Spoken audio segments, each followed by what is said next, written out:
Halo guys, kita lanjut ke part 3 ya. Ada sentimen dari Pertamax yang dioplos ya, jadi sentimen positif bagi kompetitor ya, Vivo, Shell, BP gitu. Nah, BP ini dia listingnya di IHSG dengan kode saham Akra gitu. Nah, ini perusahaan patungan antara BP dan PT AKR Korporindo yang bergerak di bidang retail gitu. Nah, cuman kalau Akranya sendiri dia nggak cuma eh, apa namanya usaha di bidang energi ya. Jadi dia itu punya apa namanya central bisnis gitu di Gresik. Nah itu juga yang jadi justru itu jadi penghasilan terbesarnya. Ya ini kita karena ngomongin di sisi sektor energinya berkaitan dengan Pertamax yang dioplos. Nah ini kan jadi sentimen positif yuk. Karena kalau kita lihat di mana tuh di sosmed gitu ya, di TikTok gitu, itu banyak banget apa namanya video-video ya yang yang apa menampilkan gitu dimana biasanya orang-orang ngantri di Pertamina jadi ngantrinya di Shell gitu ya. Itu efek dari berita korupsi Pertamax yang dioplos itu ya. Lalu yang berikutnya ada Shell ya. Shell itu ternyata kalau kita googling ya itu eh, ada di Oktober 2024 beritanya. Itu diakuisisi ya oleh TPIA gitu, dan prosesnya ternyata update-nya masih berlangsung, perkiraan rampung sebelum April di 2025 gitu, seperti itu. Nah nanti beritanya cari lagi di Google gampang kok gitu ya, apakah akuisisinya 100% atau berapa persen nanti bisa dilihat di Google ya. Dan menariknya TPIA ini milik Pak PP ya gitu ya. Oke. Jadi itu ada dua saham yang menarik juga yang bisa kita watch list dulu gitu, yaitu Akra dan TPIA. Sentimen data center ya, DCI kita tahu naik tinggi, kalau nggak salah dari suspend ya gitu. Edge juga sempat naik tinggi, dan mungkin yang masih worth it ada di TLKM, ASGR sama Area ya. Kalau Area eh, kurang tahu punya siapa. Cuma kalau Telkom ya kita tahu lah ya. Kalau nggak salah satu apa data center terbesar juga ya. Gitu. Nah kalau yang menarik menurut gua ada ASGR nih. ASGR ini kan kalau kita lihat profilnya dia perusahaan percetakan gitu lah ya. Eh, Penyedia alat-alat percetakan gitu. Tapi ternyata ada satu anak usahanya yang bermain juga di data center gitu. Nah ini apa em, bisa dibilang nggak terlihat lah gitu pergerakannya. Itu karena kalau orang lihat data center kan taunya ya itu ya yang besar itu DCI gitu, Edge juga ya, sama TLKM. Oke, nah menurut gue yang menarik sih di sini TLKM karena memang lagi murah gitu, dan kita juga tahu track recordnya sama ASGR ya. ASGR ini market capnya masih di bawah 5 triliun kalau nggak salah ya. Kayaknya kecil lah market capnya. Jadi ya kalau misalkan mau digoreng ya lebih mudah lah gitu ya. Gitu.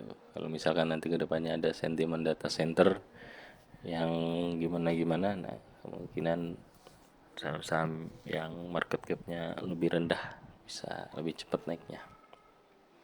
Gitu. Kalau gua mungkin ya Telkom belum punya lagi sih gua. Kemarin udah sempat dijual. Mungkin gue akan pertimbangkan ya untuk masuk ke watchlist dulu, jadi Telkom sama SGR. Java ya, sentimennya dia yang di bursa Singapura udah di apa namanya, udah di delisting ya, jadi dia udah go private. Ya semoga di mana, di Indonesia juga bisa go private, tapi ya di buyback di harga yang premium gitu ya. Itu akan jadi sentimen positif tuh kalau memang ternyata memang ingin dilakukan seperti itu. Dan di kuartal 4 udah keluar dan menarik, growth-nya itu dari 900M ke 3T, jadi lebih dari 200% ya. Mungkin karena efek makan bergizi gratis, mungkin karena butuh ayam juga ya, di makan bergizi gratis ya, mungkin dari ayam-ayamnya disuplai dari Java mungkin juga gitu. Jadi itu ada sentimen positifnya dari MBZ MBG, makan bergizi gratis gitu. Nah, Java juga menarik ya. Kalau gue belum sih, belum punya barangnya.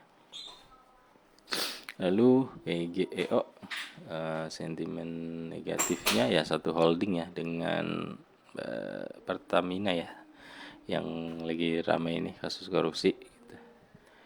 Ya, jadi lalu sentimen positifnya di sini ada kerjasama ya dengan Sinopec Star ya, perusahaan dari Cina. Lalu ada program strategik nasional juga nih yang apa akan dilaksanakan di Selawah Agam ya, untuk proses pengeboran panas bumi. Lalu di harga 875 kemarin, sempat di harga 875 itu menarik karena itu sama dengan harga IPO-nya gitu. Oke, bagaimana dengan Demas? Nah, itu sentimen positifnya pasti fundamental sangat bagus. Net profit margin lebih besar dari 60%. Dan 2024 dia tunda ngasih dividen gitu ya. Dan apakah nanti di 2025 akan dibagikan atau dijadikan capex ya, untuk menambah land banknya yang sudah menipis. Lalu bagaimana dengan TRJA? Nah, ini dia menarik karena market cap-nya 245 miliar di harga 162, dan dia punya free cash flow 313 miliar gitu. Oke. Selanjutnya ya, kepemilikan masyarakat non marketnya juga kecil di 8,39%. Lalu kalau kita usut lebih jauh itu pengendalinya ada Konglok juga ya, yaitu Pak Lutok Wong. Oke, selanjutnya bagaimana dengan Palm ya, Palm ini punya portofolio MDKA, MBMA, dan MMLP gitu ya. Jadi sentimen positifnya sudah 2 tahun tidak bagi dividen, apakah tahun ini akan bagi dividen gitu. Ya bergantung dari laporan keuangan kuartal 4-nya di 2024 ini ya. Lalu pernah ada tender offer juga di 850 dan pernah right issue di 418. Artinya ya itu semua di bawah harga sekarang ya, yang di 300-an itu. Gitu. Bagaimana dengan PKTR? Ya sentimen positifnya Bos Bakri jadi bos Kadin, dan sentimen positifnya kendaraan listrik juga ya. PKTR itu khusus bus dan truk gitu. Nah, kebutuhan akan bus dan truk ke depannya harusnya bisa meningkat seiring dengan target Indonesia untuk bisa net zero emission gitu. Dan kalau kita lihat di busway Jakarta aja juga masih banyak ya yang belum pakai bus listrik gitu. Jadi masih ada peluang pertumbuhan yang cukup menarik. Ya, kalau gue sih menargetkan harga di bawah 100 tuh cukup menarik ya gitu. Oke, bagaimana dengan Emior? Ya, sentimen positifnya harga coklat naik dan saya suka produknya ya, yang Dark Wonder. Lalu sempat di spill juga di channel CTS ya gitu. Cuman di disembunyikan lah gitu. Kita cari-cari tahu ternyata kayaknya mengarah ke Emyor nih, saham yang di spillnya ya waktu di UBMM. Udah boleh, UBBM udah boleh buka mata. Oke, nah harganya saat ini di bawah harga akumulasi bandar ya. Dalam 5 tahun terakhir tuh kalau kita lihat sih, akumulasi harga terendah itu di 2250. Jadi harganya menarik kalau di bawah 2200 menurut gua. Ya kenapa enggak lah gitu. Bisa coba-coba lah gitu ya untuk masuk gitu ya, memanfaatkan bandarmologi gitu. Dan perusahaannya juga bagus gitu. Jadi nggak terlalu khawatir lah. IPCC. Nah, ini baru saja dikunjungi sama Om Benix ya. Jadi sentimen positifnya tahun 2025 infonya Indonesia bakal kebanjiran mobil listrik. Bener atau enggak nanti kita lihat nanti. Ya bisa. Lalu dia adalah terminal kendaraan terbesar di Indonesia. Mungkin satu-satunya ya. Kayaknya modeling sih gue juga kurang tahu deh. Gitu. Jadi itu jadi sentimen positif juga ya. Lalu yang ketiga, dia rutin bagi dividen 2 kali dalam setahun gitu. Desember, November atau Desember gitu ya, sama di bulan Juni kalau nggak salah. Nanti bisa lihat lagi lah di Stockbit gitu. Jadi IPCC ini menarik juga ya. Kalau memang terbukti bakal kebanjiran apa mobil listrik di 2025, berarti kan bakal banyak mobil yang parkir di terminal kendaraannya tuh. Ya otomatis cuannya bakal nambah banyak, otomatis juga pembagian dividennya harusnya semakin besar gitu nggak sih? Oke, mungkin strategi gue itu aja. Jadi ada beberapa saham yang belum gue masuk tapi udah masuk watchlist ya. Terus ya ada beberapa saham juga yang nyangkut gitu. Jadi ya strateginya mungkin akan tambah posisi jika memang turunnya tambah dalam 10% lebih gitu. Oke, mungkin kayaknya terakhir ini ya. Oke, udah terakhir ya udah. Mungkin itu aja yang bisa gue share untuk strategi di bulan Maret. Thank you.